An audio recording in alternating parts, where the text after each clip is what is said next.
સાબરકાંઠાના નરસિંહરામ પ્રકટધામમાં દેવ દિવાળી પૂનમના દિવસે અન્નકૂટનો પ્રસાદ ધરાવવામાં આવ્યો હતો।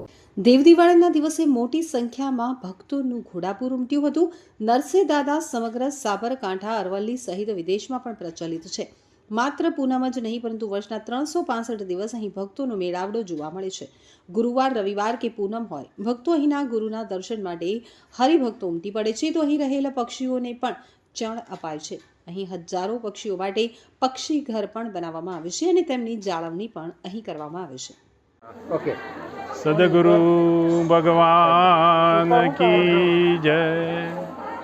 વાલા મુમુક્ષભાઈ બહેનો, ઉત્તર ગુજરાતમાં અમદાવાદની ઉત્તરે હિંમતનગરની બાજુમાં કાંકરોલ નરસિંહ પ્રગટધામ, ઓમ શ્રી સિદ્ધ ક્ષેત્ર પ્રગટધામ, જે પૂજ્ય દાદા શ્રી નરસિંહ દાદા આજે 97 વર્ષે પણ આપણને બ્રહ્મજ્ઞાની અવસ્થામાં રહી અને આપણને સત્સંગનો એક અમૂલ્ય લાહો આપે છે।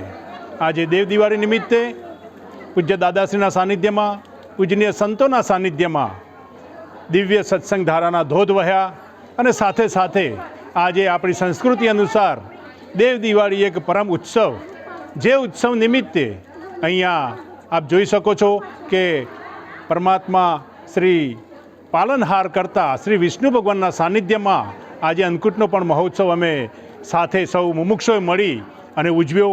એના હર્તા કરતા તરીકે શ્રી જસુભાઈ પટેલ ધનસુરાવાળા, એમને આપણે નિમિત્ત બનાવી શકીએ। સાથે સર્વે મુમુક્ષોને એમાં ગજબનું યોગદાન રહ્યું છે। અહીંયા દેશ વિદેશથી, એટલે કે અમેરિકા, ઓસ્ટ્રેલિયાથી પણ પૂજનીય દાદાના સાનિધ્યમાં મુમુક્ષો પધારે છે, સત્સંગનો લાભ લઈ અને ખૂબ ધન્યતા અનુભવે છે। આવી જ રીતે અહીંયા દર પૂર્ણિમાનો મહોત્સવ ખૂબ જ ધામધૂમથી ઉજવાય છે। દર ગુરુવારે પણ પૂજ્ય દાદાના સાનિધ્યમાં 250 થી 300 માણસ નિત્ય સત્સંગ સેવે છે। અહીંયા એક મોટામાં મોટો જો કોઈ યજ્ઞ ચાલતો હોય તો એ પક્ષીચણનો છે। પૂજ્ય દાદાશ્રીના સાનિધ્યમાં આરતીમાં કે પ્રસાદમાં કે કોઈ પણ ભેટ સ્વરૂપે જે કંઈ આવક થાય છે તે માત્ર ને માત્ર પક્ષીચણમાં વપરાય છે। એ આપણા માટે એક મહાપુણ્યનું કાર્ય છે। આપ પણ ક્યારેક આ બાજુ પધારો તો અવશ્ય પ્રગટધામના દર્શન કરજો।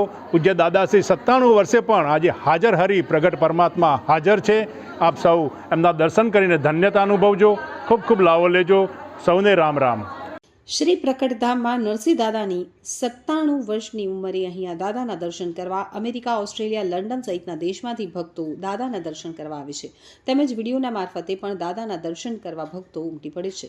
સદગુરુ નરસિંહ દાદાની કૃપા અને દાદા તમામની અહીં મનોકામના પૂર્ણ થતી હોય છે। તો દેવ દિવાળીના દિવસે મહાપ્રસાદ એટલે કે અન્નકૂટ ભરવામાં આવ્યો હતો। હજારોની સંખ્યામાં ભક્તોએ દાદાના સત્સંગ અને દાદાની અમૃતવાણી સાંભળી ધન્યતા અનુભવી હતી।